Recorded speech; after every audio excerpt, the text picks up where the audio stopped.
Jaguru Srila Prabhupada ki jai.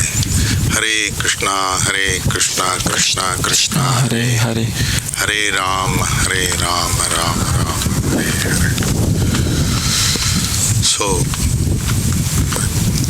this chapter continues with Lord Kapila Deva's preaching to Devahuti. Kapila భగవానుడి యొక్క బోధనలో ఈ యొక్క అధ్యాయం కొనసాగుతుంది. And particularly this chapter deals with the understanding of material nature.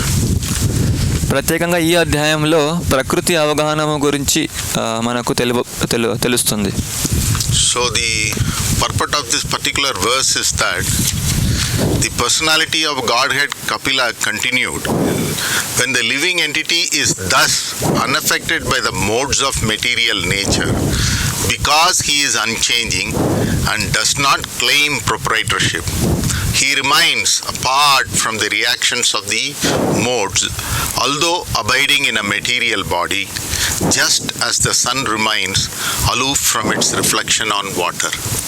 Kapila భగవానుడు ఇంకనూ ఇట్లు కొనసాగించెను. జీవుడు ఆ విధముగా ప్రకృతి త్రిగుణములచే ప్రభావితుడు కానప్పుడు అవికారుడును కర్తృత్వరహితుడను అయినందున జలమునందు తన ప్రతిబింబమునకు సూర్యుడు పరుడై ఉన్నట్లుగా దేహమందు నిలిచినప్పటికీ గుణ ప్రభావమునకు అతీతునిగా నుండును. So here the most important thing is that attachment to material things because of the control by the modes of material nature.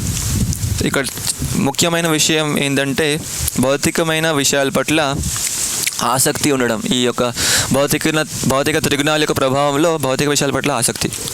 So how material attachment develops? Material attachment develops because of one's desires. Hundreds and millions of desires each and every human being has. ఈ భౌతిక ఆసక్తి ఎలా ఏర్పడుతుంది? మనకున్న కొన్ని కోట్ల కోరికలు, భౌతికమైన కోరికల వల్ల ఆసక్తి అనేది వస్తుంది. In fact, we coming to this earth, being born on this earth and undergoing changes of millions of bodies during millions and trillions of birth, it's all because of the desire to enjoy the material nature aloof from Krishna. మనం ఈ భూలోకం మీద పుట్టడం ఈ ఒక్కటే జన్మ కాకుండా ఇంతకుముందు ఎన్నో కోట్లాది జన్మలు మనం తిరిగి దేహాలు మార్చడం, ఇదంతా ఈ యొక్క భౌతికమైన కోరికలు, భౌతికమైన ఆసక్తి, అంటే కృష్ణుడికి నుంచి దూరంగా ఉండాలని దీని యొక్క నిదర్శన. That's why Krishna says, Mayadhyakshena prakriti suyate sa characharam hetunanena kaunteya jagat viparivartate. So this jiva, this soul which is taking a material body is struggling with the material nature, and that struggle is all because of its desire and attachment to the material enjoyment. కృష్ణుడు చెప్తున్నారు, ఈ బద్ధజీవి భౌతికమైన శరీరం స్వీకరిస్తుంది, తర్వాత ఈ భౌతికమైన ఈ శరీరంతో చాలా కష్టాలు అనుభవిస్తుంది. సో ఇది ఎలా వస్తుంది? ఈ యొక్క భౌతికమైన కోరికల ద్వారా, ఈ భౌతికమైన ఆసక్తి ద్వారా ఈ యొక్క దుఃఖం అనేది అనుభవించాల్సి వస్తుంది. And our attachment to desire follows a process which is described in Bhagavad Gita by Krishna. తర్వాత ఈ భౌతికమైన ఆసక్తి ఏర్పడాలంటే కూడా దాని వెనకాల ఒక ప్రాసెస్ అనేది ఉంది, అది భగవద్గీతలో కృష్ణుడు వివరిస్తున్నారు. So contemplation, first contemplation, that is dhyayato sangat pumsan sangateshopajayate. So that is the verse. In that first, our material attachment starts first with the contemplation of a material object. So ఈ ఆసక్తి రావడానికి మొట్టమొదటి మనము ఎలా ప్రారంభమవుతుంది? ధ్యాయతో, దాని గురించి మనము ఆలోచన ద్వారా మొదలవుతుంది. In fact, out of our own experience, we would have found out many times that we are not able to remove our attachment from some material object which we desire as long as we keep on contemplating on it. So మన యొక్క సొంత అనుభవంతోనే మనం అర్థం చేసుకోవచ్చు ఇది. మనకున్న కొన్ని భౌతికమైన విషయాల పట్ల మనకున్న ఆసక్తి, మనం ఎంతవరకు అయితే దాని గురించి ఆలోచిస్తూ ఉంటామో అప్పటి వరకు ఆ యొక్క ఆసక్తి తీసివేయడం చాలా కష్టం అవుతుంది. And it is very difficult to remove that contemplation also. తర్వాత ఆ యొక్క ఆలోచన కూడా, ఆ యొక్క భౌతిక విషయం పట్ల మనకున్న ఆలోచన కూడా తీసివేయడం అది కూడా కష్టం. Like a person, say for example, working in an office. ఉదాహరణ, ఒక వ్యక్తి ఒక కంపెనీలో పనిచేస్తున్నాడు. In the office, there are a lot of other co-workers. And there is a stiff competition always in the office for getting the attention of the superior. So ఆయన ఉద్యోగం చేస్తున్నాడు, ఆయనతో పాటుగా ఎంతోమంది కూడా ఆయనలాగే అక్కడ పనిచేస్తున్నారు. వాళ్ళ మధ్యలో ఎప్పుడు పోటీ ఉంటుంది. అంటే వాళ్ళ అధికారిని ఏ విధంగా వాళ్ళు సంతృప్తి చేయాలి, ఎలా ఆయన ఆడకట్టుకోవాలని వాళ్ళు పోటీలోనే ఉంటారు. Why that attention is required? Because one who is able to win the attention of the superior will be able to get certain benefits in the office, and which is also will be very, very important for his annual evaluation, based on which the salary, promotion, everything is decided. So వాళ్ళ అధికారిని వాళ్ళు సంతృప్తి చేయాలని ఎందుకు పోటీలో ఉన్నారు? ఎందుకంటే ఆయన ఒకవేళ సంతృప్తి పొందితే ఆయన దృష్టి వాళ్ళ మీద పడితే అప్పుడు వాళ్ళకే లాభాలు ఉంటాయి. అంటే వాళ్ళ యొక్క జీతమే పెరగచ్చు, లేకపోతే ఉన్నతమైన స్థాయికి ప్రమోషన్ రావచ్చు, ఏమైనా సరే. So, and the person, most of these persons, these people are totally, attached to their job and the benefit that is going to come out of that work. ఈ విధంగా ఎక్కువ శాతం ఈ ఉద్యోగం చేసే వాళ్ళు వాళ్ళ ఉద్యోగంతో వాళ్ళకి చాలా ఆసక్తి ఉంటుంది. ఇంకా దాంతో వచ్చే యొక్క జీతం కూడా, దాని పట్ల కూడా చాలా ఆసక్తి ఉంటుంది. They are karmis. That's why they are called karmis. They want the benefit. They want to enjoy the benefit. They do not know that they should not try to enjoy the benefit. They should not bother about the result. Just do their work, which is preached by Krishna in Bhagavad Gita. అందుకే వాళ్ళను కర్ములు అంటారు. ఎందుకంటే వాళ్ళు చేసిన పని ద్వారా వచ్చే కర్మ ఫలితాన్ని అనుభవించాలని వాళ్ళ కోరిక ఉంటుంది. వాళ్ళకి విషయం తెలియదు. కృష్ణుడు ఏదైతే మనకు బోధిస్తున్నారు, మనం కేవలం కర్మ మాత్రమే చేయాలి, ఫలితం గురించి మనము ఆలోచించకూడదు అని వాళ్ళకి తెలీదు. And each one of this person will have his own goal while working in the office. What is that goal? Yeah. So his plan will be, next 2 years I should be able to earn and get a car. And after that, get a house. After that, get promotion. So that I can start going by plane and stay in 5-star hotels. Like that. That desires keep on increasing with achievement of each and every goal. So ఈ విధంగా ఆ విధంగా ఉద్యోగం చేసే ప్రతి ఒక్క వ్యక్తికి రకరకాల కోరికల పరంగా రకరకాల లక్ష్యాలు వాళ్ళు పెట్టుకుంటారు. ఉదాహరణకు 2 సంవత్సరాలు పనిచేస్తే నాకు వచ్చిన ఆదాయంతో నేను ఒక కార్ కొంటాను, ఆ తర్వాత ఇంకా ముందుగా ఏదో 5-స్టార్ హోటల్ వెళ్ళి తింటాను, లేకపోతే పెద్ద ఇల్లు కట్టుకుంటాను. సో ఈ విధంగా వాళ్ళ కోరికలు పెరుగుతూనే ఉంటాయి, వాళ్ళ లక్ష్యాలు కూడా మారుతూ ఉంటాయి. But unfortunately they are not able to whatever material benefits they get. If you see, most of the times those people will not be able to enjoy those material benefits. They will not have the time to enjoy those material benefits. కానీ ఇదంతా ఈ చేసే అంత ప్రయత్నంలో దురదృష్టం ఏంటంటే వాళ్ళు ఏదైతే సంపాదిస్తున్నారో ఎక్కువ శాతం దాంతో వాళ్ళు అనుభవించలేరు, వాళ్ళకి ఆ సమయం కూడా దొరకదు. I always used to narrate one experience which I personally had with one of my apartment neighbor. That person was working in a pharmaceutical diagnostic laboratory. He was working in a small size laboratory. So initially he had a small car. Of course, every day he used to go for work and come early. Because it was a small company, work was less and he was earning nominal salary. So he used to come early, then most of the time he was able to spend time with his wife. Saturday, Sundays also he was able to spend time with his family. So నేను ఎప్పుడు ఈ యొక్క ఉదాహరణ నేను చెప్తూ ఉంటాను. అంటే నా యొక్క అనుభవంలో మా ఇంటి దగ్గర అపార్ట్మెంట్లో ఉండే ఒక వ్యక్తి ఉంటాడు. ఆయన మెడికల్ కంపెనీలో, ఫార్మాస్యూటికల్ కంపెనీలో ఆయన పనిచేసేవారు. సో ప్రారంభంలో ఆయన ఉద్యోగం ప్రారంభమైనప్పుడు ఆయనకు ఇంట్లో వాళ్ళతో సమయం గడపాలని కూడా సమయం దొరికేది. శనివారం, ఆదివారం భార్య పిల్లలతో ఉండేవారు. ఈ విధంగా సుఖంగా ఉండేవారు ప్రారంభంలో. But desire, whenever we meet, we used to talk about that time. I have already come out of employment. I was in Krishna consciousness in the beginning stages. So when we always meet, he used to talk about his job. He says, I'm looking for a better company. I'm earning little. There are many of my friends who are working in better companies and they are earning much better. So that's my goal. I'm keeping so many number of years. Within that, I have to achieve my objective. Like that he used to talk always. So అక్కడ సమస్య ఏముండే అంటే ఆయనకున్న కోరికలు. So ఎప్పుడు మేము కలిసినప్పుడు ఇలా చర్చించుకునే వాళ్ళం. అప్పటికే నేను అంటే కృష్ణ చైతన్యంలో భక్తిలో వచ్చాను. కానీ అప్పుడు ఆయన ఇలా చెప్పుకునేవారు. సో నేను మా యొక్క మిత్రులందరినీ చూస్తే వాళ్ళు పెద్ద పెద్ద కంపెనీలో పనిచేస్తున్నారు, ఎక్కువ సంపాదిస్తున్నారు, నేను కూడా అలా తయారవ్వాలి.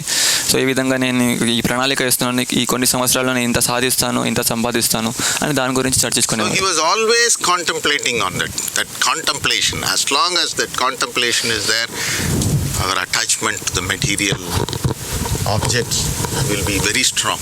సో ఈ విధంగా దాని గురించి ఎప్పుడు ప్రణాళిక వేస్తున్నాడో, ఇంకా ఎప్పుడు కూడా దాని గురించి ఆలోచిస్తున్నాడు. కాబట్టి దాని పట్ల చాలా ఆసక్తి ఉంది ఆయనకు.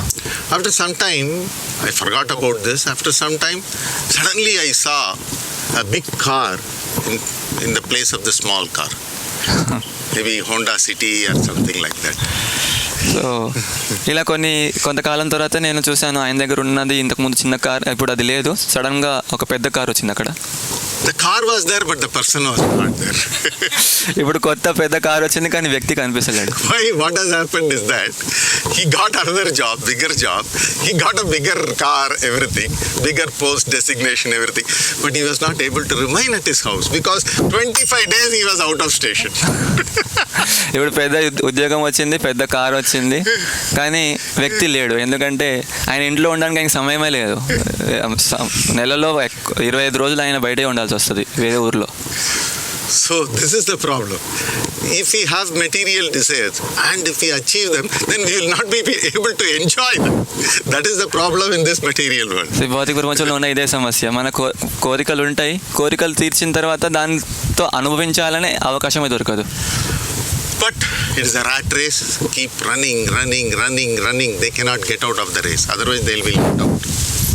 కానీ ఇది పోటీ ప్రపంచం. ఎలుకల్లాగా పరిగెడుతూనే ఉండాలి, లేకపోతే ఉండలేం, జీవించలేం. So contemplation of the material object, that is the first and foremost thing. If you have to remove our material attachment, that contemplation ధ్యాయతో హ్యాస్ టు గో. సో భౌతికమైన ఆసక్తి నుంచి దూరం అయిపోవాలంటే భౌతిక విషయాల పట్ల మనం ఉన్న ఈ ఆలోచన అనేది తీసివేయాలి, ఆలోచించడం ఆపేయాలి. Because of this contemplation, we develop sangat, attraction for that material object. భౌతిక విషయాల పట్ల ఆలోచించడం ద్వారా దాంతో మనం సాంగత్యంలో మనం తీసుకుంటాం, ఆసక్తి అనేది ఏర్పడుతుంది. That attraction becomes kama, desire, a powerful desire. This kama can be, many types. The material object for which one desire could be many different things. So ఈ భౌతిక ఆకర్షణ ద్వారానే కామం అనేది ఏర్పడుతుంది. ఈ కామం ఎన్నో విధాలుగా మనకు ప్రదర్శితం అవుతుంది. Kama, okay, lust, that's a sexual desire, or material desire for some material objects is okay. To some extent it is okay, but this lust can make one do many unwanted things. So కామం అంటే భౌతికమైన ఇతర ఏ విషయాల పట్ల ఉంటుంది, అది సరే. కానీ ఈ మైథున కోరిక, మైథున వాంఛ, అటువంటి కామం అనేది మనకు అది ఉంటే జీవితంలో ఎటువంటి ఘోరమైన పని చేయడానికి అది మనకు తయారు చేస్తుంది. మనం ఆలోచన. It becomes an obsession in many cases. Obsession. Okay, పిచ్చితనం ఏర్పడుతుంది ఆ కామం ఉంటే. Then this karma further, because of this obsession, and if somebody is not able to achieve the desired goal, it becomes anger. So ఎప్పుడైతే కామం వచ్చిందో అది తీరట్లే అంటే అప్పుడు వెంటనే కోపంగా మారిపోతుంది, క్రోధం ఏర్పడుతుంది. Krodha, irritation. That anger can bewilder one's mind. అప్పుడు క్రోధం వచ్చిన తర్వాత మన మనసు అనేది స్థిరంగా ఉండదు, బుద్ధి మోహం చెందుతుంది. That is sammoha. That leads to delusion. That is the next process in this sammoha, delusion. So he's totally bewildered. He's thinking of that object always. He's already become mad almost. So కోపం వచ్చిన తర్వాత ఇంకా బుద్ధి మొత్తం మోహానికి చెందుతుంది. మోహం అంటే ఎప్పుడు ఇంకా పూర్తి పిచ్చితనం ప్రారంభమవుతుంది. ఇంకా ఆ విషయం గురించి ఎప్పుడు ఆయన ఆలోచిస్తున్నట్టు ఇంకా ఇతర విషయాల గురించి బుద్ధి పనిచేయదు. Then smriti bhramesha. Next step is smriti bhramesha, oblivion. He's totally, out of sync with what is happening. His mind is concentrated. Particularly, this becomes a major problem in lusty desires. If a man is after some woman, this becomes a major. He's totally in oblivion. He forgets everything. He's attracted so much by the woman, he's not able to think of anything else. తర్వాత స్మృతి భ్రంశ, ఆయన స్మరణం, చుట్టూ ఏం జరుగుతుందో ఏం పట్టించుకోడు అనమాట. మొత్తం ఈ యొక్క పిచ్చితనంలో ఉంటాడు. ఇది స్త్రీ పురుషుల మధ్యలో జరిగే ఆకర్షణ యొక్క ప్రభావం ఎటువంటిది, బుద్ధి మొత్తం నశించిపోతుంది, ఆయన ఏం ఆలోచించలేడు ఇంకా. Then buddhi nashu, stupefaction. That is the next step. In fact, even great acharya like Bilvamangala Thakur, what kind of experience he had with Chintamani, how he took steps to go to Chintamani in the night. So that kind of a stupefaction, totally everything is lost.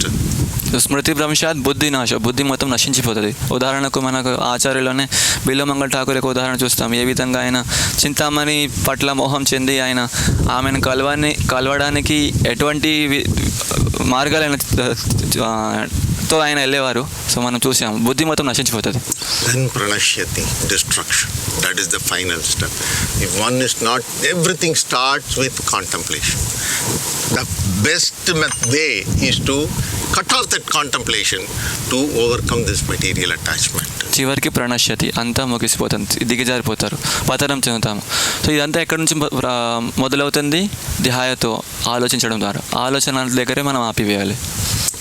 And the most important step, that is what is the great benefit that we get out of Krishna consciousness, the devotional service. In the previous chapter, that's what Kapil Dev has discussed. How by getting into devotional service, one will be able to get out of this material attachment. So ఈ భౌతికమైన ఆసక్తి నుంచి ఎలా బయటపడాలని మనం ఇంతకుముందు అధ్యాయంలో మనం విన్నాము. కపిల భగవానుడు చెప్తున్నారు, ఎప్పుడైతే భగవంతుడి యొక్క భక్తియుక్త సేవలో మనం నెలకొని ఉంటామో అప్పుడు సులభంగా భౌతికమైన ఈ యొక్క ఆలోచన నుంచి, ఆసక్తి నుంచి బయటపడిపోతాం. That is param drishtva nivartate. That's what Krishna says in Bhagavad Gita. When somebody is able to change his contemplation from a material object to a transcendental thing like devotional service, and his mind is changed like that, then he is able to overcome this material attachment. కృష్ణుడు కూడా అదే చెప్తున్నారు, పరం దృష్ట్వా నివర్తతే. ఎప్పుడైతే మన యొక్క ఆలోచన ధోరణిని మనము భౌతికమైన విషయాల నుంచి తీసేసి కృష్ణుడికి సంబంధించిన విషయాల పట్ల మనం పెడతాము, ఆలోచిస్తాము, అప్పుడు ఈ భౌతిక ఆసక్తి నుంచి సులభంగా బయటపడతాం. And this contemplation is based on the most powerful element of our subtle body, that is the mind.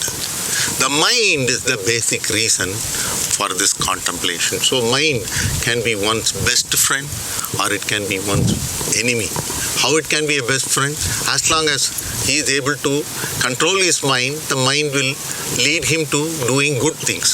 Whereas if he is controlled by the mind instead of controlling the mind, then he goes haywire. ఈ ధ్యానించడం, ధ్యాయతో అనేది దేని యొక్క కార్యం? మన శరీరంలో ఉన్న అతిశక్తివంతమైన యొక్క అవయవం ఏంటి? మనస్సు యొక్క ఇది కార్యం. సో మనస్సుని మనము నియంత్రిస్తే అప్పుడు అది మనకు మిత్రులాగా మన కోసం పనిచేస్తుంది.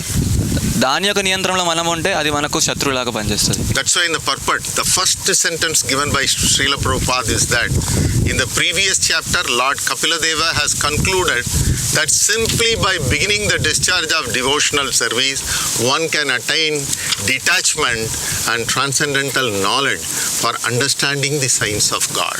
భాష్యంలో ప్రభుపాద వారు చెప్తున్నారు, కేవలము భక్తి యోగమును ఆరంభించడం ద్వారా మనుజుడు భగవద్ విజ్ఞానము నెరుగుటకు కావలసిన వైరాగ్యమును జ్ఞానమును బడేవునని కపిల భగవానుడు గడిచిన అధ్యాయమున నిర్ధారించెను.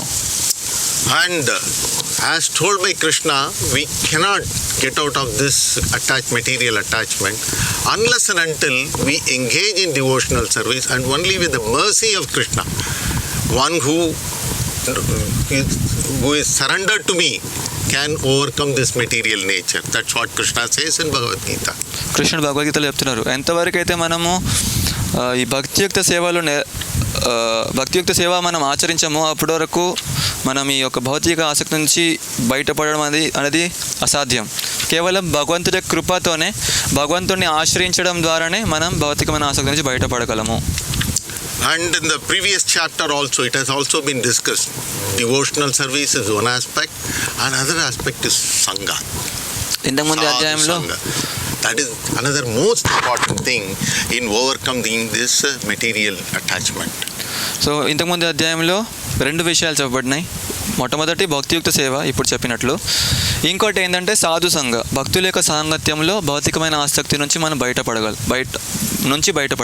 సాధు సంఘ లవమాత్ర సాధు సంఘ, that even a little bit of association with pure devotees can change our life. ఇంకా సాధు సంఘం, లవమాత్ర సాధు సంఘంతో కూడా మనము మన జీవితం అంతా మారిపోవచ్చు. So Srila Prabhupada further says that a person who is detached from the modes of material nature remains just like the sun reflected on water. Next sentence. అదే సిద్ధాంతము ఇచ్చట ధృవపరపబడినది. త్రిగుణముల నుండి విడివడిన వాడు జలమందు ప్రతిబింబించిన సూర్యుని వలె నుండును. This we ourselves have experienced. We see when the morning sun, when the sun is there up on any river water or lake water, we see the reflection of the sun. But because the sun is reflecting on the water, the movement of the water or coolness or unsteadiness of the water cannot affect the sun at all. So ఇది మన యొక్క అనుభవంలో మనం చూడొచ్చు. సూర్యుడు ఆకాశంలో ఉన్నప్పుడు దాని యొక్క ప్రతిబింబం మనం జలంలో చూసినప్పుడు, ఏదైనా చెరువులో కానీ నదిలో కానీ, అప్పుడు ఆ నీరు యొక్క చలనము కానీ, దాని చల్లదనం కానీ, లేకపోతే అనిశ్చలత కానీ, దానివల్ల సూర్యుడు ఎప్పుడు ప్రభావితం కాడు.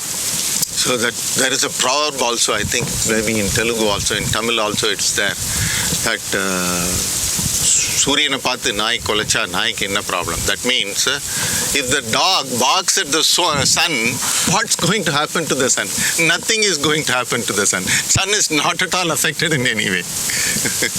సో సామెత్యం ఉంది, కుక్క సూర్యుని చూసి అరుస్తే మొరుగుతే సూర్యుడికి ఏం ప్రభావం లేదు దానివల్ల.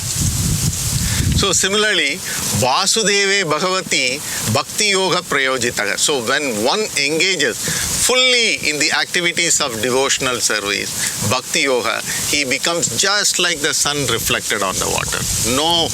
No agitation, no excitement, nothing. He remains calm, cool, collected. అదే విధముగా మనుజుడు భక్తి యోగ కర్మల యందే పూర్ణముగా లగ్నమైనప్పుడు జలమునందు ప్రతిబింబించిన సూర్యుని వలె నగును. వాసుదేవ భగవతి భక్తి యోగ ప్రయోజిత. And elsewhere in Bhagavatam purport also, Srila Prabhupada has given the sun, when it's there bright, it touches dirty water, it touches urine, like that many things, many dirty things it touches. Actually, the sun purifies those places when it blazes on them, but the sun doesn't get affected at all. ఇంకా చోట్ల కూడా ప్రభుపాద వారు సూర్యుని యొక్క ఉదాహరణ ఇస్తూ, సూర్యుడు ఈ కలుషితమైన ప్రదేశాలని కూడా ముట్టుకుంటూ ఉంటాడు. ఉదాహరణకు మూత్రం పోసిన ప్లేస్, లేకపోతే దాన్ని తాకడం ద్వారా ఆ ప్రదేశం పవిత్రం అవుతుంది, కానీ సూర్యునికి ఏం కావట్లేదు.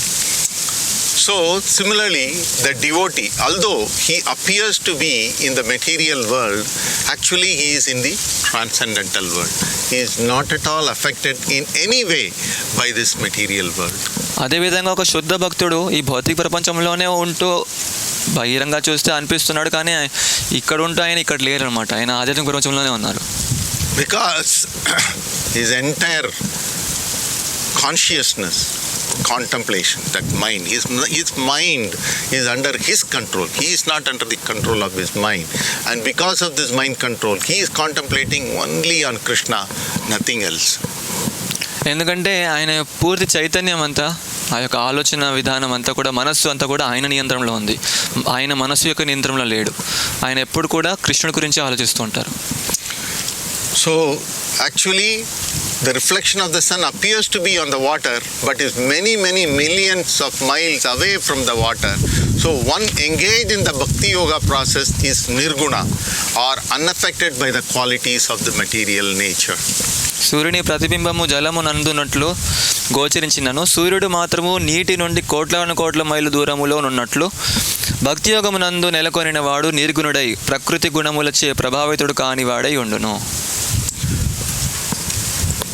Then Srila Prabhupada has taken up particularly one word in this verse, avikarat, from being without change.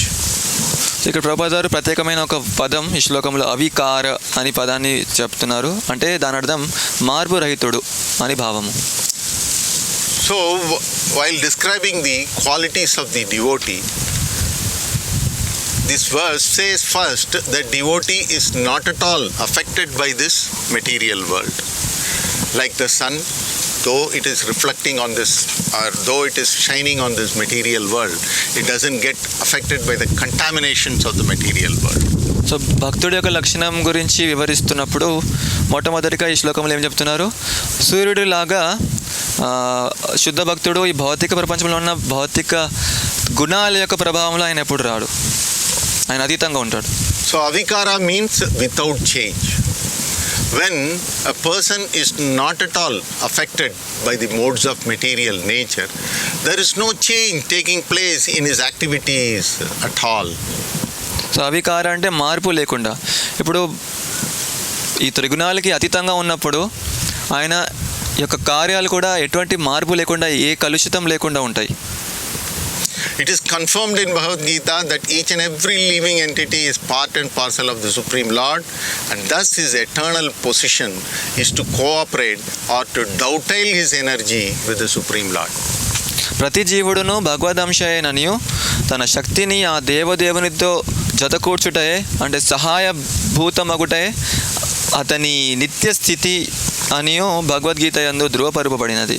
This we can very clearly see the difference between a devotee and a karmi. In city, we live together, we see other karmis. Many times we see their life is always in flux, running, rat race, really. That is really a rat race. Morning they have to get up, hurry up, run. To take a bath, to take their breakfast, whatever is available, then run to the office. Some people go by bus, some people go by car, but whether it is by bus or by car, they get affected in the traffic jam. They get caught in the traffic jam, so much of struggle. They reach the office. Once they reach the office, the struggle starts in the office. So like that, till evening they struggle in the office, then again coming back is a struggle. So like that, the entire life is always in a flux. So మనం ఇక్కడ భక్తుల యొక్క లక్షణం చూస్తూ బయట మనం నగరంలో ఉంటూ కర్ముల యొక్క మధ్యలో మనం ఉంటున్నప్పుడు ఈ విషయం మనకు అర్థమవుతుంది. వాళ్ళ యొక్క జీవితం చూస్తే ఉదయం ప్రారంభించినప్పటి నుంచి పరిగెత్తడమే ఉంటుంది వాళ్ళకు. ఉదయం హడావుడిగా లేస్తారు, తింటారు, తర్వాత ఉద్యోగం కోసం పరిగెత్తారు. అప్పుడు ఏదో వాళ్ళకి సొంత వాహనమో లేకపోతే బస్సులో లేకపోతే ట్రైన్లో వెళ్తూ ఉంటారు. అక్కడ ట్రాఫిక్లో జామ్ అయ్యి అక్కడ ఉండిపోతారు. తర్వాత రోజంతా శ్రమ పడతారు, మళ్ళీ సాయంత్రం రావడం. ఈ విధంగా మొత్తం జీవితం అంతా పరిగెత్తడమే సరిపోతుంది వాళ్ళకు, ఇంకా సుఖమే లేదు. And all this he does only with the idea of enjoying the benefits of his struggle. ఇదంతా పరిగెత్తడము, కష్టపడడం దేనికోసము? ఒకటే కోరిక, ఏదైతే నేను పనిచేస్తున్నానో ఆ యొక్క ఫలితాన్ని నేను అనుభవించాలి. But in reality, he is not able to enjoy the benefits of his struggle. కానీ వాస్తవంగా ఏం జరుగుతుంది, ఆయన సంపాదించిన దాంతో ఆయన ఎప్పుడు అనుభవించలేడు. And since the desires are many more, always increasing and always looking at somebody else, and his desire increases that way. So because of that, there is a constant change in his plans, or there is problem in the office, he has to change the job, like that. No, there is always a constant change in the position of a karmi. So ఆయన యొక్క కార్యాలు, ఆయన ప్రణాళికలు ఎప్పుడు మారిపోతూ ఉంటాయి. ఎందుకంటే ఆ కోరికలకి అంతమే లేదు. కోరికలు ఎప్పుడు పెరుగుతూనే ఆ కోరికలు తీర్చేందుకు ఆయన రకరకాల ప్రణాళికలు వేస్తూ ఉంటారు. సమస్యలు ఎదుర్కోవాల్సి వస్తుంది, ఆఫీసులో సమస్యలు, ఇంట్లో సమస్యలు. ఈ విధంగా ఆయన కార్యాలు చూస్తుంటే ఎప్పుడూ మారుతూనే ఉంటాయి. Whereas in the case of a devotee, all he has to do is serve the Lord, and his daily services are fixed very clearly. He has to get up in the morning, do Mangalarti, then Darshanarti, all this, everything is very nicely planned and given by Srila Prabhupada to us. Our devotional service makes our life easier, simpler, sweeter and happy, and without any change. భక్తుడి యొక్క విషయం చూస్తే, భక్తుడి యొక్క జీవితం చూస్తే చాలా సరళంగా ఉంటుంది. ఆయన చేసే కార్యకలాపాలన్నీ కూడా కేవలం ఒకటే, భగవంతుడి యొక్క సేవ. ప్రతిరోజు ఏ కార్యం చేయాలో, ఏ సేవ చేయాలో అది నిర్ధారించబడింది, అది స్థిరంగా ఉంటుంది. కాబట్టి ప్రభుపాద వారి యొక్క ఇచ్చిన ప్రణాళిక ప్రకారం ఒక భక్తుడు జీవిస్తూ ఉంటాడు. ఆ విధంగా ఆయన జీవితం అంతా ఆనందకరమైనది, మధురమైనది. ఈ విధంగా ఎప్పుడు కూడా ఒకటే కార్యకలాపాలు ఉంటాయి, ఎప్పుడు మారడు అనమాట ఆయన. So that's why as soon as he employs his energy and activities for sense gratification, this change of position is called vikara. So his position changes, his activities change, so that is called vikara. From avikara it becomes vikara. ఈ విధంగా ఎప్పుడైతే మనకున్న శక్తిని మన ఇంద్రియ భోగం కోసం మనం వాడతామో అప్పుడు వికార అయిపోతుంది. అంటే మన కార్యకలాపాలు ఎప్పుడు మారిపోతూ ఉంటాయి, స్థిరంగా ఉండలేం. Similarly, even in this material body, when he practices devotional service under the direction of the spiritual master, he comes to the position which is without change, because that is his natural duty.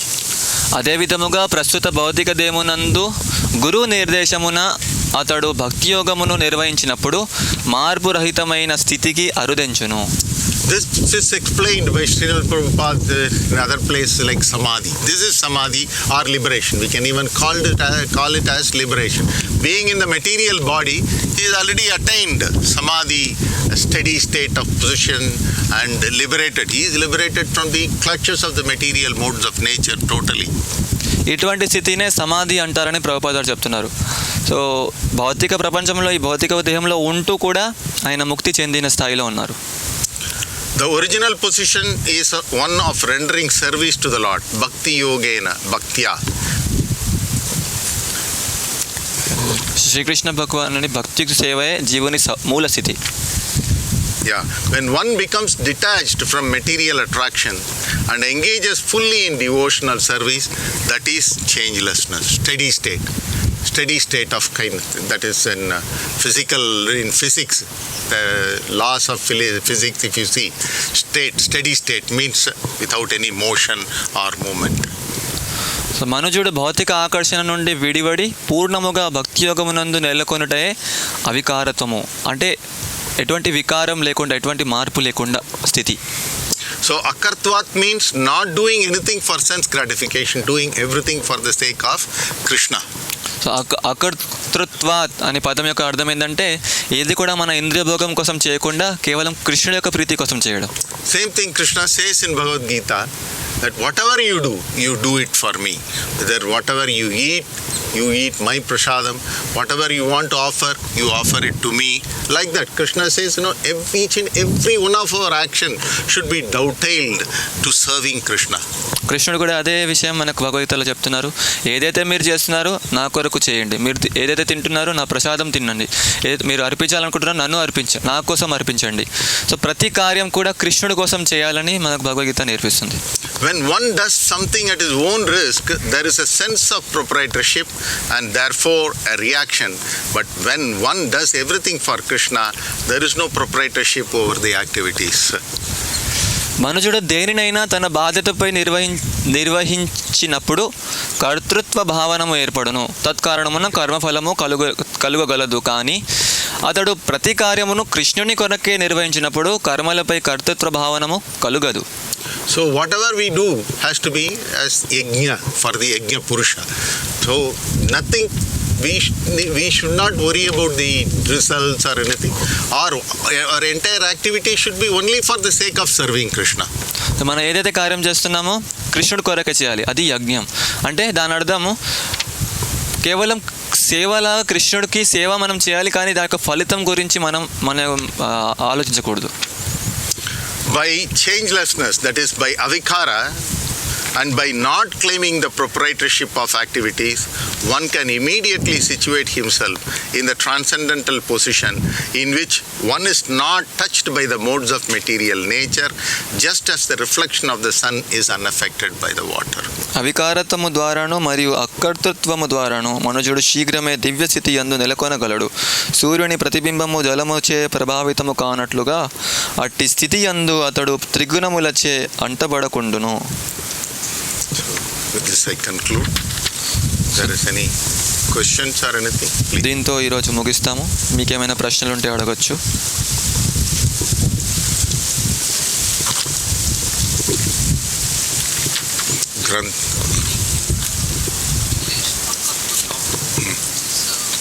Avikarat. Akartrutvam. Yeah, okay. Akartrutvat is by freedom from